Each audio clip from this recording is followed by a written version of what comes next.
Some teams truly are greater than others. And there's a few elements of team culture that are consistently found in consistently great teams. Hey leader, David Burkus here, organizational psychologist and author of 4 best-selling books on helping leaders and teams do their best work ever. And in this episode, we're gonna talk about great teams, teams that are consistently able to do their best work ever.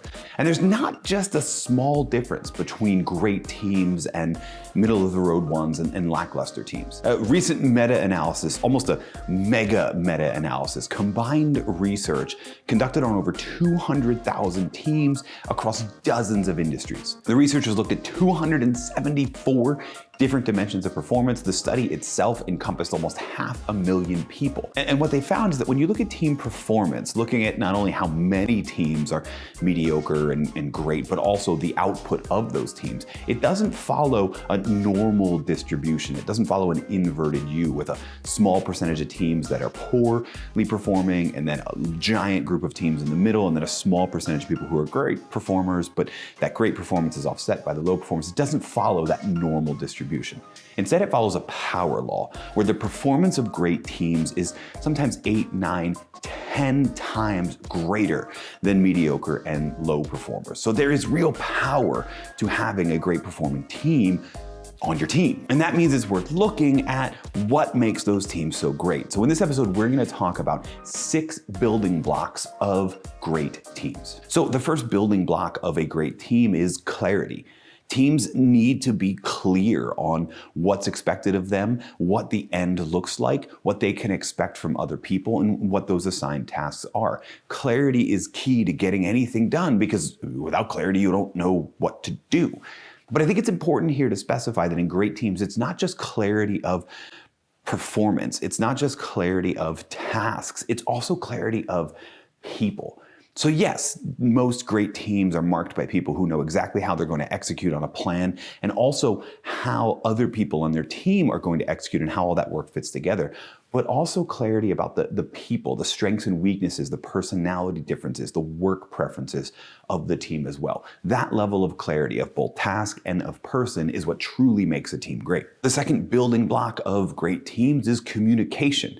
And this one makes perfect sense, right? Because we're not just clear on our own tasks. We don't just know what's expected of us, and then the sum of all that performance equals team performance. No, great teams have a synergy where more comes out of the overall performance than just everybody doing their individual tasks. And you don't get that level of synergy without clear communication about who's working on what problems are they running into, what's their progress, their status update, and how does that all fit together. You also need really effective communication in order to have people help each other. You have to have clear communication on how we're going to make requests for help, but also how we can best help each other. Now, interestingly, one of the things we find on great teams is that great communication is often what we could call bursty. It happens in quick bursts where teams sync up together, and then they go back to performing individually. Now, not obviously every team. There are certain situations where a team needs to be in constant communication. I should hope that a star team of surgeons and technicians and nurses and anesthesiologists in an operating room have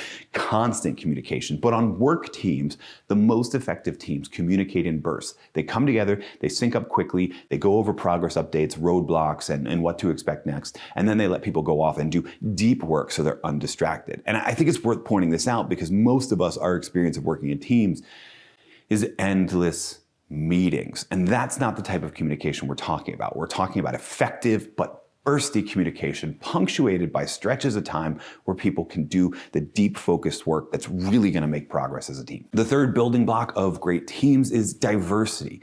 And this makes perfect sense. And if this doesn't already make sense to you, I don't know what to tell you. It's 2023 when we're recording this video. And if you don't agree that diversity on a team makes that team stronger, I don't know how to help you. But I want to point out something really interesting here, which is that diversity on its own is not necessarily enough. What we're looking at when we look at the traditional markers of diversity, whether that be racial or gender diversity, ethnic diversity, diversity of experiences, etc., the goal is to create an intellectual diversity on the team, where people have lots of different ideas and potential solutions. People have lots of different ways they see problems and ways they can help each other because they see the world differently, and hence they think differently. And I think that's really worth underscoring because a lot of times our diversity efforts bring people who have surface level diversities into a team, but then teach them to act the same way. You see this in a lot of organizations that really emphasize, hiring for culture fit. You might have somebody who checks a box of diversity, but then is quickly told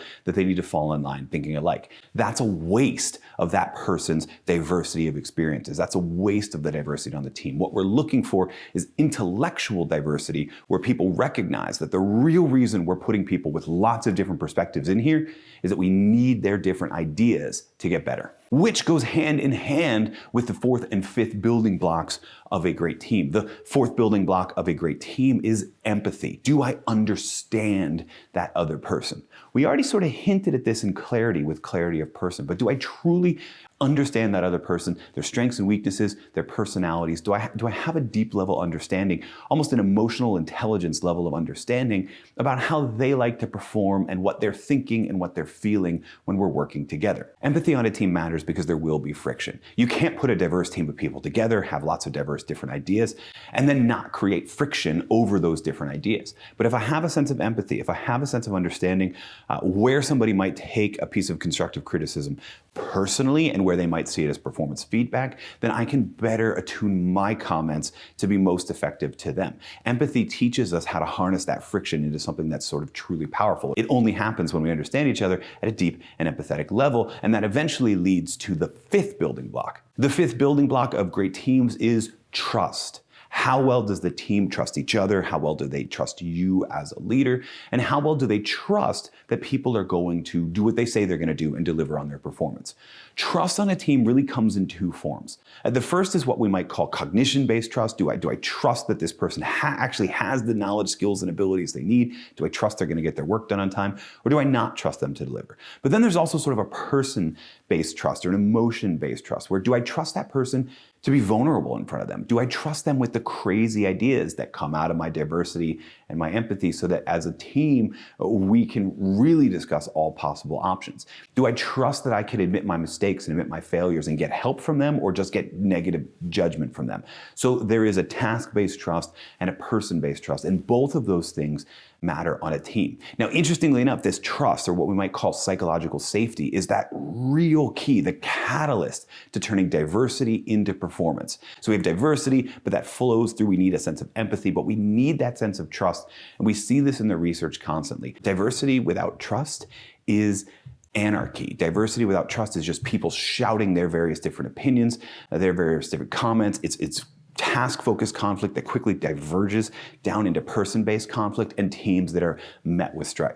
But diversity with trust is true power, because you get the benefit of seeing all possible solutions, you get the benefit of seeing all possible ideas, hearing from all possible voices, and in that, finding the best way forward. And the sixth and final building block of a great team is purpose. Does the team know not only what their purpose is, what task are they trying to accomplish, but how that task makes the world better, makes the client's life better, makes the internal customer's life better, maybe makes stakeholders' lives better, whatever it is.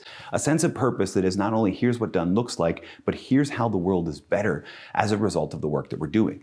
In psychology, this level of purpose is often referred to as a superordinate goal, something that is so big and so important it requires interdependence. And what we see on teams is that when leaders in particular, but team members as well, learn to speak the language of this superordinate goal, or what I sometimes call pro-social purpose in the task that increases the well-being of other people. When teams have that superordinate goal, that pro-social purpose, they can't help but mesh together better. They can't help but become more interdependent. They can't help but improve in all of these other building blocks, because they see the goal, they see the reason, they see its importance, and they know we better work together or this whole thing is going to fall apart. And so even though it's the sixth building block, when you look at all six building blocks of great teams, clarity, communication, diversity, empathy, trust, purpose becomes the place to start, in a sense. Your team may need more diversity and you might have to make a conscious effort to increase that, but guaranteed your team needs a greater sense of pro-social purpose so that that diversity